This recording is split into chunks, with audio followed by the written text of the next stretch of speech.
pacto que determina tu destino. ¿Y qué es un pacto? Un pacto es una promesa mutua que no puede ser quebrantada. Un pacto generalmente lo hacen dos personas que tienen en común un mismo sentir y por tal motivo deciden entrar en ese pacto.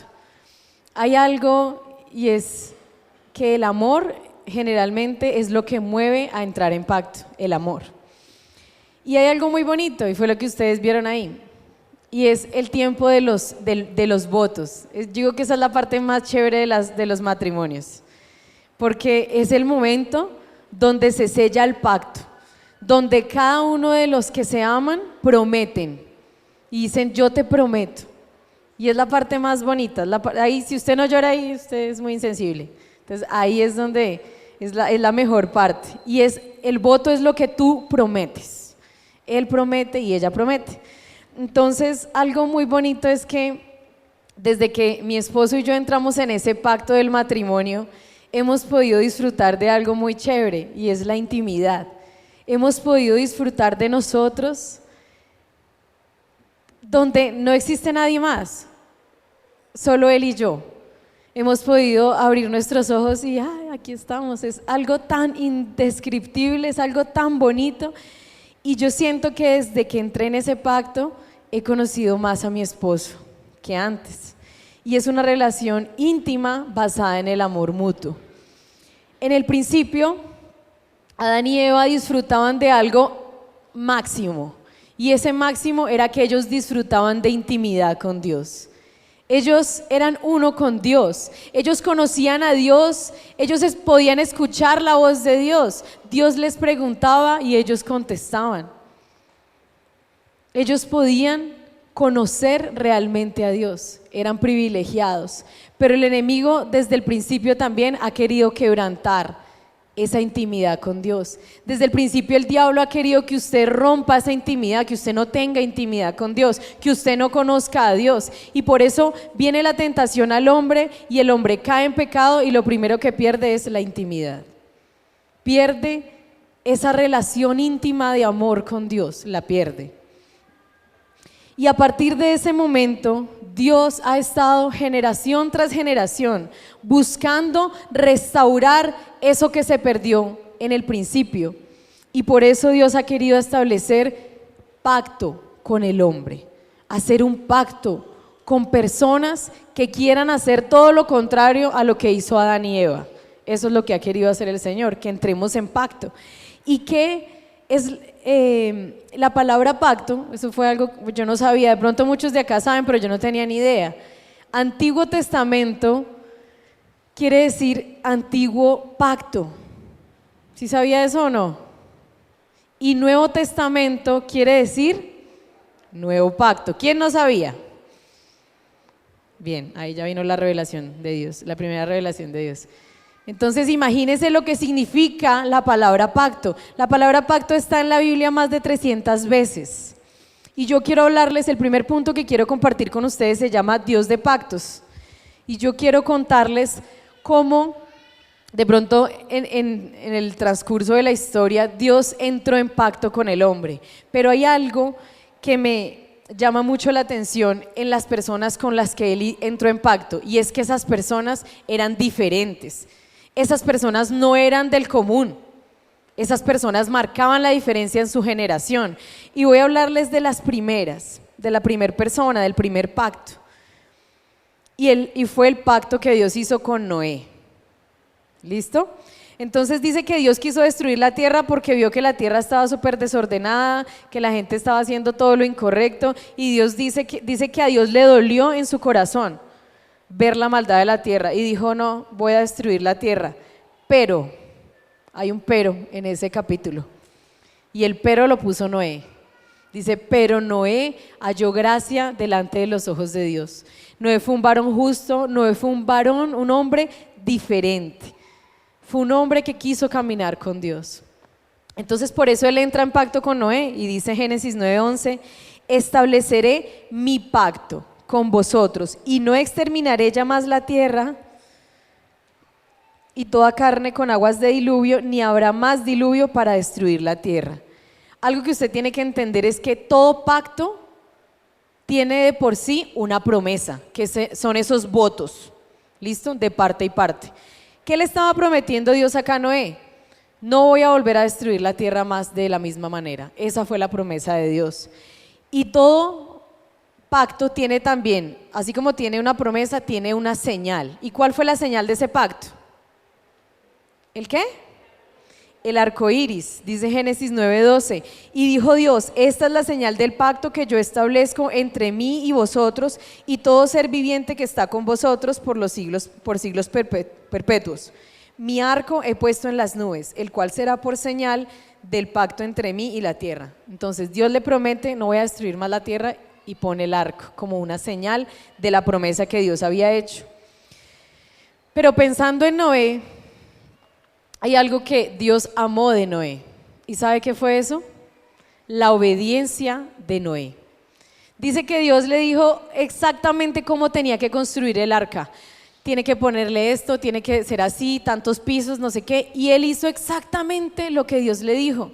Y yo me imagino que cuando Noé estaba levantando el arca, no falta el chismoso: ¿y usted qué está haciendo ahí? ¿Y eso qué es? ¿Enloqueció? ¿Qué? No, es que va a venir un juicio. Y los que queramos salvarnos vamos a entrar en esta arca. Y yo me imagino a la gente burlándosele: no, ese Noé está loco, qué pecado. ¿Quién le copió a Noé?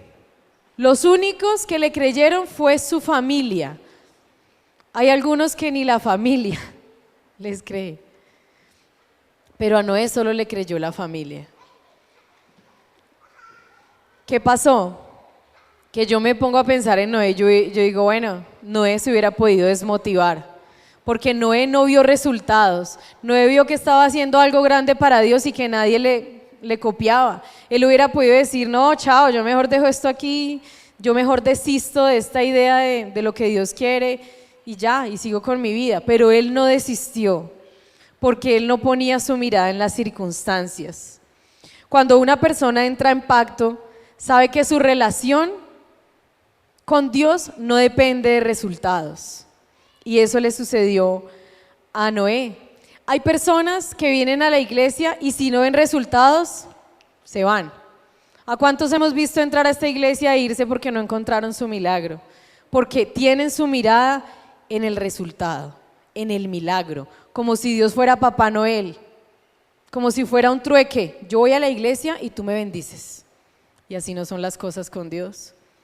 Y hoy Dios le está hablando a personas que vienen buscando un milagro y que de pronto hoy su fe como que está claudicando porque no ve el resultado. Eso es como el líder que Dios le dice que ese líder sabe que Dios tiene un gran llamado para él, que Dios quiere usarlo poderosamente. Entonces él cree en esa palabra, abre su célula y se da cuenta que la primera célula le va a una oveja, a la segunda no le va a nadie, y se desmotiva y no ve resultados y dice: no, yo no sirvo para esto. Termina abandonando su llamado porque no ve los resultados. Muchos de nosotros somos así, pero tú tienes que entender algo, y es que el pacto que tú haces con Dios no depende de resultados, depende de la relación que tú tengas con Dios. Amén. El segundo pacto que Dios hizo fue con Abraham. Y Abraham es conocido como el padre de la fe. Vamos a ver en qué fe, de qué fe estamos hablando. Génesis 15:18 dice: en aquel día hizo Jehová un pacto con Abraham diciendo: a tu descendencia daré esta tierra. Y es entonces cuando Dios le promete. ¿Cuál fue la promesa de Dios para Abraham? Descendencia. Te voy a dar hijos, te voy a dar descendencia. Y le da a él esa promesa en un momento donde él ya estaba bien viejito. Y él dice: bueno, amén, Señor, y cree en esa promesa. La señal de esa promesa fue la circuncisión. Génesis 17:11 dice: la circuncisión será la señal de que ustedes y yo hemos hecho un pacto. ¿Cuál fue la prueba que tuvo? Porque póngale cuidado a esto: todo pacto es puesto a prueba. ¿Sí se dan cuenta cómo fue puesto a prueba el pacto de Noé? Y el de Abraham también. ¿Y cuál fue la prueba que tuvo que enfrentar Abraham? El tiempo. que el tiempo pasaba y él no veía el resultado, que pasaba un año y él no veía descendencia, pasaban 2, 3, 4, 5, 6, 7, pasaron más de 20 años y él no vio su promesa, pero él siguió siendo fiel a Dios. Su relación con Dios no cambió, él siguió amando a Dios como lo amaba. Por eso pudo esperar más de 20 años hasta ver el cumplimiento de la promesa. ¿Por qué? Porque su mirada no estaba puesta en la promesa, su mirada estaba puesta en Dios y por eso Dios lo bendijo. Yo leí esta semana en el devocional de la historia de Jacob, que Jacob fue y se enamoró de Raquel y que él tuvo que trabajar 7 años por ella y dice que esos años fueron como días porque la amaba. Después tuvo que trabajar otros 7, imagínense, 14 años esperando el amor de su vida. ¿Quién está dispuesto a esperar 14 años? Ahí sí nadie levanta la mano. Pero él esperó 14 años por su promesa. Y él esperó y no le costó, porque él amaba él amaba a Raquel. Entonces, cuando tú entiendes el principio del pacto, esperar para ti es algo fácil. Cuando tú entiendes el principio del pacto, esperar es fácil. Dígale al que está a su lado, esperar es fácil. ¿Estás dispuesto a esperar? Es la pregunta que hoy Dios te hace. ¿Estás dispuesto a esperar por ese milagro? ¿Estás dispuesto a esperar por esa promesa que yo te hice? ¿O estás llegando al límite? Cuando una persona entra en pacto, sabe que ese pacto es para siempre, porque un pacto nunca se rompe, y eso lo entendió Abraham. Por eso fue el hombre de la fe, el hombre de fe. ¿Pero fe en qué? ¿En la promesa? No, fe en Dios.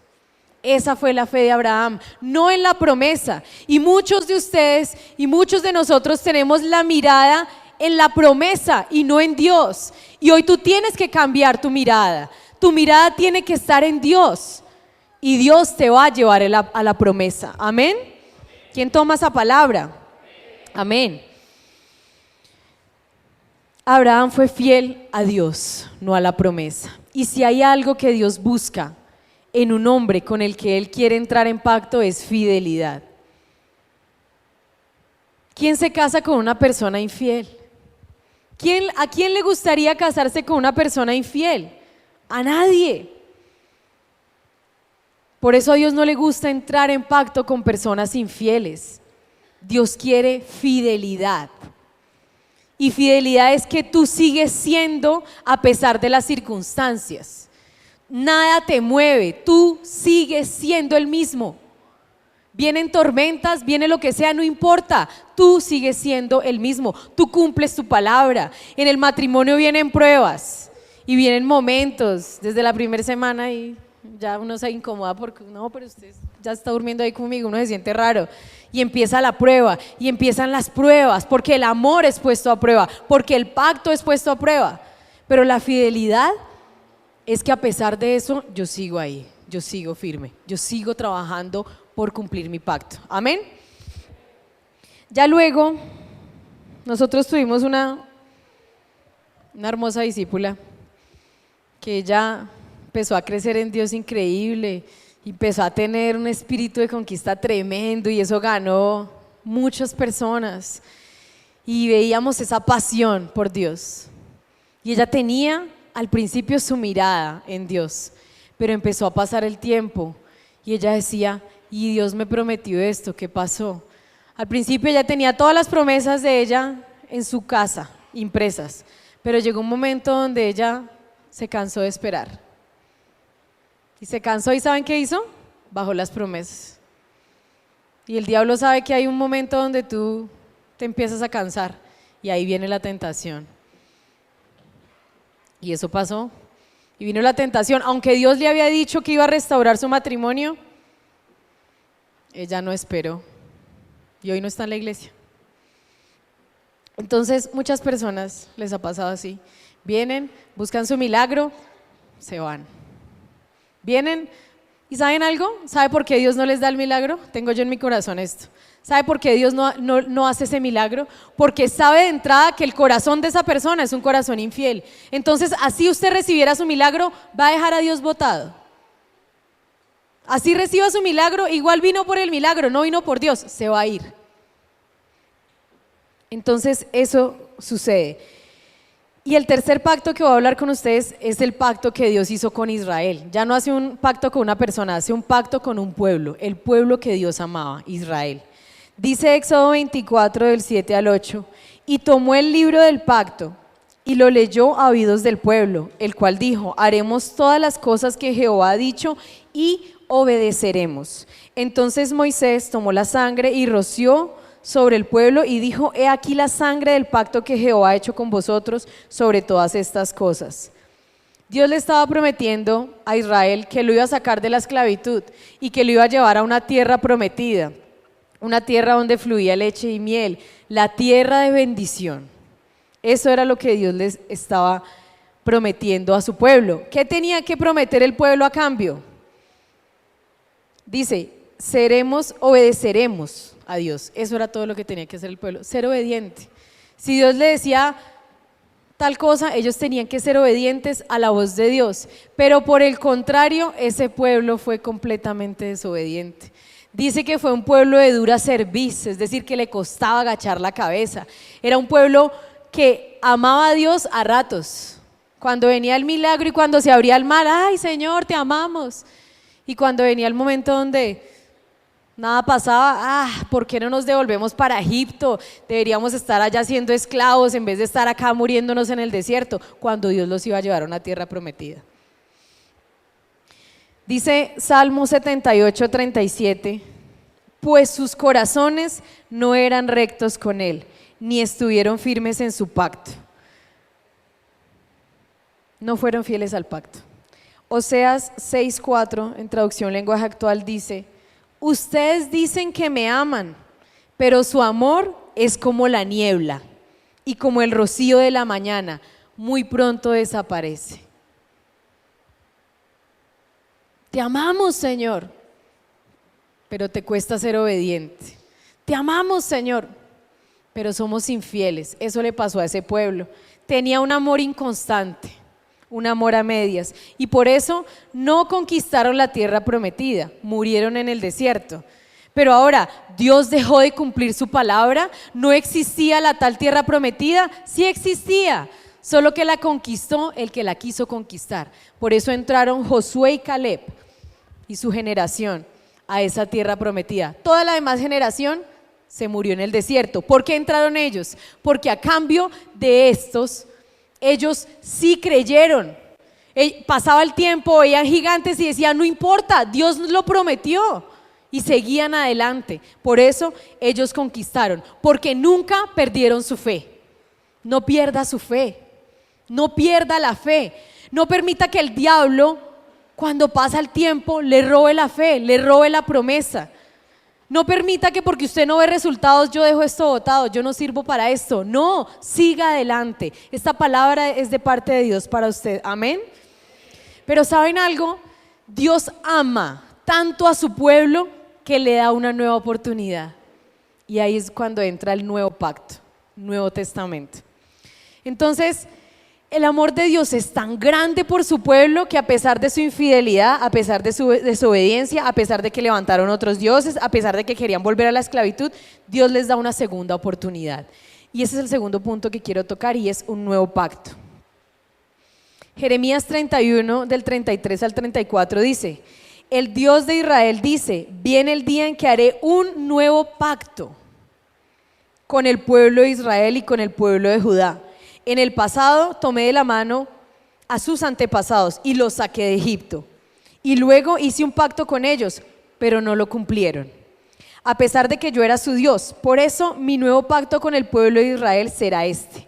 Haré que mis enseñanzas las aprendan de memoria y que sean la guía de su vida. Yo seré su Dios y ellos serán mi pueblo. Les juro que así será.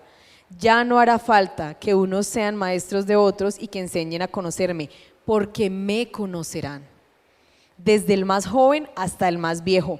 yo les perdonaré todas sus maldades y nunca me acordaré de sus pecados. Amén. Dios hace un nuevo pacto con ellos. ¿Y cuál es la promesa? ¿Qué promete Dios? Te perdonaré. Perdonaré tu infidelidad, perdonaré que hayas querido volver atrás, perdonaré tu pecado si te arrepientes y me conocerás. Porque cuando tú haces un pacto con Dios, entras en intimidad con Dios y conoces verdaderamente a Dios. Hay muchos acá que llevan años en la iglesia y no conocen a Dios, porque han sido infieles, porque no han entrado en pacto con Dios. Entonces Dios promete conocerlo, tener intimidad, volver a restaurar lo que en el pasado se dañó. Y dice, y viviremos una vida abundante, porque la promesa de Dios es que viviremos una vida próspera acá y en la eternidad. Y nos promete la vida eterna. Esa es la promesa. ¿Qué tenía que hacer el pueblo para tomar y volver a entrar en pacto con Dios? Primero, arrepentirse. Arrepentirse. Decirle, Señor, yo no quise apartarme, dejar de creer en ti. Arrepentirse. Y luego entrar en ese nuevo pacto con Dios. Eso era lo que tenía que hacer, y entrar en ese pacto. Ahorita hace un momento estábamos hablando del pacto del matrimonio, ¿cierto? Cuando Fabián me propuso matrimonio, fue un día muy bonito, fue un día muy especial. Yo llegué a una reunión de equipo de 12, no tenía ni idea, llegué allá toda afanada, llegué de últimas, pensé que me iban a levantar los pastores y llegué allá corriendo y todo fue raro, bueno, todo fue súper bonito. Cuando llega un momento donde entra la música, no sé qué, un video, yo llorando, y ya después entra Fabián. Y entonces, ¿qué hace Fabián? ¿Me pidió qué? ¿Qué me pidió? Me pidió entrar en pacto, y entonces ahí es donde él se arrodilla y me hace una pregunta: ¿te quieres casar conmigo? Y es en ese momento donde la mujer, como que uno, o sea, como que el mundo se detiene, uno, uy, ¿cómo así? Y entonces solamente yo lo veo a él y a mí no me importa nada más. Yo lo veo a él. ¿Qué tal donde yo le pregunté a Fabián, bueno, espera, ¿dónde vamos a vivir? Bueno, espera, ¿y en qué carro vamos a andar? Ven, pero ¿esto sí es un diamante o eso es que se ve bonito, pero es un diamante o no? ¿Qué tal yo le pusiera condiciones a Fabián? No, Fabián dice, no, ¿sabe qué, chavo? Usted no es, ¿cierto? Pero uno no piensa eso, uno piensa es en el amor que hay entre nosotros, en ese amor. Y es por eso que yo le digo a él, quiero casarme contigo, porque hay algo muy fuerte y es donde yo decido entrar en pacto con él. Porque yo lo amo a él no por lo que él me da, sino por lo que él es, por lo que él significa para mí. Por eso le dije que sí. En las bodas judías, en los tiempos de Jesús, ¿saben cómo le propone matrimonio el novio a la novia? Sirve una copa de vino, como esta. Y mientras va sirviendo la copa, él dice, este vino representa mi vida y quiero casarme contigo. Y si tú aceptas, debes beber el vino. ¿Sí vieron en el video de nosotros que nosotros hicimos ese pacto? Fabián representaba el vino tinto, yo el vino rosado y el Espíritu Santo el vino blanco. Mezclamos los vinos y bebimos del vino porque aceptamos el pacto. Entonces, así es la propuesta. Si ella le dice que sí, debe beber el vino que representa la vida de esa persona. Y quiere que le diga a usted cuál es el nuevo pacto que Dios quiere en el que usted entre. Ese pacto está en Mateo 26, 27 en adelante. Ponga mucha atención a esto. Dice, y tomando la copa, ¿quién? Jesús. Y tomando la copa y habiendo dado gracias diciendo, bebed de ella todos. le estaba diciendo a sus discípulos, porque esto es mi sangre del nuevo pacto, que por muchos es derramada para remisión de los pecados.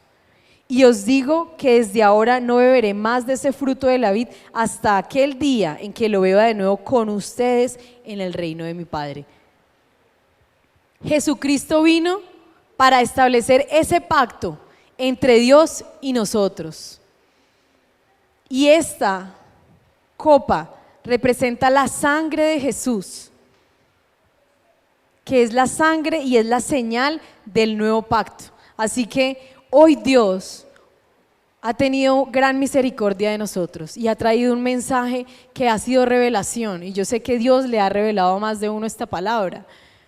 Pero hoy Jesús está en este lugar y está tomando la copa. Y hoy Jesús extiende la copa a su iglesia. Y entramos al tercer punto. Y es, ¿aceptas beber la copa? ¿Aceptas entrar en pacto? ¿Quieres saber qué estás aceptando? ¿Quieres saber qué es lo que Dios quiere de ti? Porque Dios te promete algo. Dios te promete que te bendecirá, que perdonará tus pecados, que te dará vida eterna, que te bendecirá en esta tierra. Esa es la promesa de Dios. Pero ya les voy a decir cuál es la promesa, qué es lo que Dios quiere de cada uno de nosotros. Entonces, el pacto lo hacen entre dos personas que se aman. Y hay algo que tú tienes que entender y es que el amor de Dios es un hecho. Dios te ama y punto. Nadie lo puede cambiar. Dios te ama. Dios te ama tanto que te dio una segunda oportunidad. Dios te ama tanto que dio lo mejor de Él, su Hijo. Por eso cuando leemos Dios es amor, sí, Dios es amor. Dios te ama. Y tú debes entender que el amor de Dios es un amor real, es un amor fiel, es un amor constante, es un amor firme, es un amor que perdona, que restaura. Ese es el amor de Dios. Pero Dios quiere a cambio algo, y es lo que dice en Deuteronomio 36. Y circuncidará Jehová Dios, tu Dios, tu corazón y el corazón de tu descendencia, para que ames a Jehová con todo tu corazón y con toda tu alma, a fin que vivas. ¿Sabes Dios qué quiere de ti? ¿Qué quiere de ti? Tu amor. Dios quiere que tú lo ames a Él como Él te ha amado a ti. Ese es el pedido que Él está haciendo. Él te está diciendo, yo te amo y por eso di mi vida por ti. ¿Quieres entrar en pacto conmigo? ¿Quieres amarme? Porque si quieres amarme debes saber que debes entender el significado del amor. Y amor no es un sentimiento. Amor no es que no, yo lo amo porque es que siento que lo amo. Y después no, ya se me fue el amor, se me fue, no sé en qué momento, pero yo no sé dónde fue que lo guardé, pero se fue el amor, ya no lo amo. Así no es el amor. El amor es una decisión. Y cuando tú te casas, tú decides amar. Y hoy Dios te pregunta, ¿decides amarme? ¿Decides entrar en un pacto de fidelidad conmigo? Y ese es el pedido que Dios está haciendo. Cuando tú aceptas este llamado, no vuelves atrás, porque un pacto no se rompe. Entonces yo quiero que hoy los que de verdad quieran entrar en pacto, quieran tomar la primera mejor decisión de su vida, quiero que pasen adelante, pero antes de que pasen adelante, yo quiero decirles algo. Yo conocí a Dios a los 13 años, me enamoré de Dios, y empecé a querer amarlo, entre comillas. Pero llegó el momento de la prueba, llegó el momento donde yo buscaba a Dios, donde yo oraba y Dios me prometió que iba a restaurar a mi familia. Y yo amé al Señor y yo tenía esa promesa y yo doblaba rodilla y yo era la única, chiquita y todo, pero yo clamaba por mi familia. Y llegó un momento donde mi papá se va de la casa y se separa. O sea, si la cosa estaba mal, ahora sí que se puso peor. Y cuando eso pasó, ¿sabe qué pasó? El amor que yo decía que tenía por Dios se me fue. Me fui y antes me argumenté y dije, Señor, ¿y yo qué te sirvo? ¿Y yo qué oro? No, gracias. Ya no quiero ese amor. Y lo dejé y volví al mundo y me fui con toda. No quise volver a saber nada más de G12, ni de cuál César Castellanos, ni de qué líderes, ni de qué célula. Chao, nos vemos. Y me fui al mundo con toda. Y sufrí como usted no se imagina. Pero en medio de mi sufrimiento, pasados 3 años de ese dolor de la separación de Dios, un día yo me vi con ganas de quitarme la vida, sin sentido, y yo me acordé que había alguien que me amaba, una persona. Jesús. Y fue entonces cuando yo me arrodillé y yo dije: Jesús, nunca más me quiero apartar de ti, dame una oportunidad. Y yo lloraba por una oportunidad, una segunda oportunidad de Dios. Me arrodillé, lloré, le pedí perdón a Dios por haberme apartado, y desde ese entonces mi mirada ha estado puesta en Él. Él ha traído el resto. Él ha traído la bendición, Él ha traído la provisión, Él trajo mi esposo. Dejé de ver la promesa, lo miré a Él. Así que hoy Dios quiere hacerte un llamado, y es ese llamado de entrar en pacto con Él, porque muchos aquí son susceptibles de volver atrás, muchos aquí son susceptibles de volver al mundo, de volver a caer, de volver a ser infieles, de apartarse, porque no han entrado en pacto con Dios. Así que hoy yo quiero saber: ¿quiénes quieren entrar en ese pacto hasta la muerte con Jesús?